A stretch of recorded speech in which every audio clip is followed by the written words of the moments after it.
Hi and welcome. I'm going to be talking to you about how to write for publication in graduate school. I'm Dr. Leah Hall and I'm an Associate Professor of Literacy Studies at the University of North Carolina in Chapel Hill. What I'm going to be doing is presenting to you a series of videos that's going to provide you with some pretty sound advice that has worked for me and has worked for others in terms of getting published during your time as a graduate student. And as we get started down this path, the first thing that I want to talk to you about is finding opportunities to write within your existing graduate school program. Now, what I think is important for you to know up front is that I was pretty well published, I think, by the time I finished my PhD. It took me 5 years to finish my PhD, and during that time, I was able to get 5 publications, 4 of which I was the first and only author on. So when I looked over my CV, what I noticed was that 2 of these were from courses.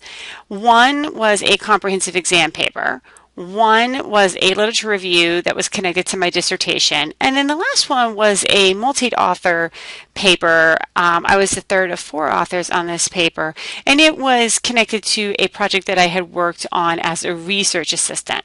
What I want to talk to you about today is really these first 4 right here, because those are all things that I did by myself. And so I want to talk to you about how you can take charge of your scholarly development and how you can take charge of your abilities to write and get published, and how you don't need to rely on other people to help you become a published author in graduate school.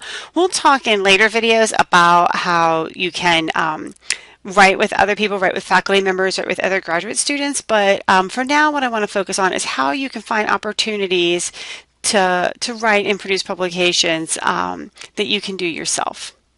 So one of the things I think is really important here is that you use your courses. In most of your doctoral coursework, you are going to be expected to produce a paper. Now, not all of those papers are going to be papers that you're super interested in and that you want to continue to do work on. And as you saw from the previous slide, I actually only had 2 of my 5 papers came from courses. But as much as possible, what you want to do is you want to use your courses, the papers that you write in your courses, as opportunities to explore what you are interested in, okay? You don't have to know what you're doing your dissertation on, but if you know the larger topic that you want to do, that you're interested in doing your research in, then courses are the opportunity to find a way to study and learn more about the research that's been done within your broader field, okay?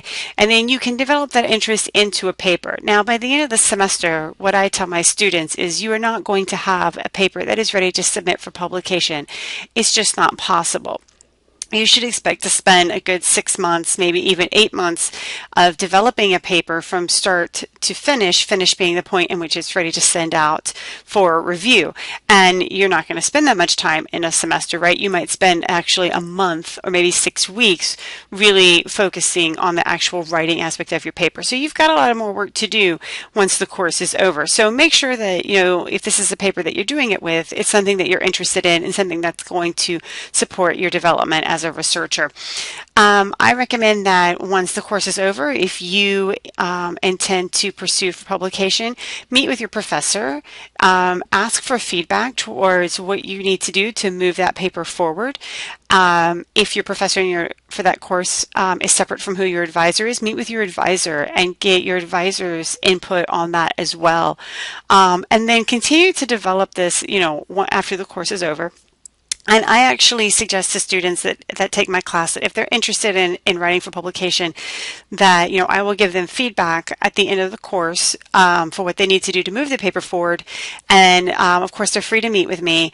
And then once they think that their paper is ready to be sent out for review, I tell them that I'm happy to meet with them again and give them further feedback on what they really need to do to take it to the next level, so that when they send it out for review, they minimize the chance that they'll get rejected. So I really recommend that you get at least 2 rounds of feedback from your course professor and or your advisor before you send the paper out for review.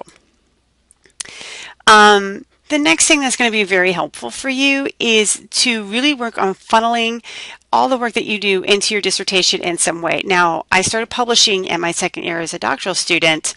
I didn't know what my dissertation was going to be on, but I knew my larger field. I do work with adolescents with reading difficulties. So I use my courses to understand different aspects of that field. So all the papers that I did and the work that I was publishing helped me when I got to my dissertation, and all of those publications over time, right, put forth for me this third point down here at the bottom, my larger researcher persona, my larger researcher identity. Who do I want to be known as? So when you are thinking about publishing, think about, who am I in 5 years from now, in 10 years from now? When people hear your name, what do you want them to associate you with? So what I wanted when I was a doctoral student was, when people heard my name, I wanted them to think that's a person who knows a lot about how to work with teenagers who have reading difficulties. So all of my papers, when you look at them, for the most part, in some way, really connect to that piece of me. And then finally, the second point here, this is an opportunity for you to understand the historical context of your research. So using my earlier example of, I knew that I wanted to do work on adolescents with reading difficulties, it's okay if I don't know the specific question in my first year or second year, or maybe even third year as a doctoral student, what my dissertation is going to be, but I know what I'm interested in, so I'm going to take the time to understand, how have other people studied this, okay? What did we know in the 50s and the 60s and the 1970s and so on about working with adolescents who have reading difficulties? So this is giving me a chance to really deepen and enrich my own understandings about what's been done in the literature, and actually lead to a better dissertation, which will then lead to really strong future publications. Oops, went back up. Sorry about that. And then the final piece is no wasted opportunities. So as a doctoral student, if you want to think about writing for publication, and I'm going to talk about this in a future video, I'm going to talk to you about time management, but just to go ahead and get this in your ear, you need to be writing over breaks. Okay, so you may not take classes in May, June, July, or part of August, but that is some prime writing time. Don't waste that time. Okay, these course papers that you have, or the reading that you need to do to improve your papers, that's prime time for that to happen. Okay, spring break, that's a good time to get some writing done. Winter break, again, a good time to get writing done. I'm not saying that you should write every day of the week, and I'm not saying that you should, write around the clock, because I don't think that that's the case at all. But I do think that you can help yourself become published during graduate school if you take advantage of this time when you've got maybe a little more downtime, and you can use that to work on your writing. Okay, so write over breaks, write over the summer.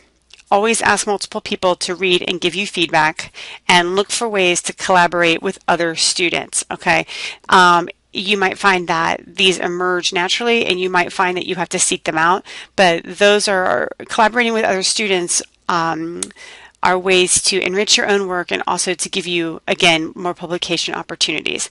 And in future videos, I'm going to cover things about time management, how often I think you should write, when I think you should write, what's worked for me, what doesn't work for me.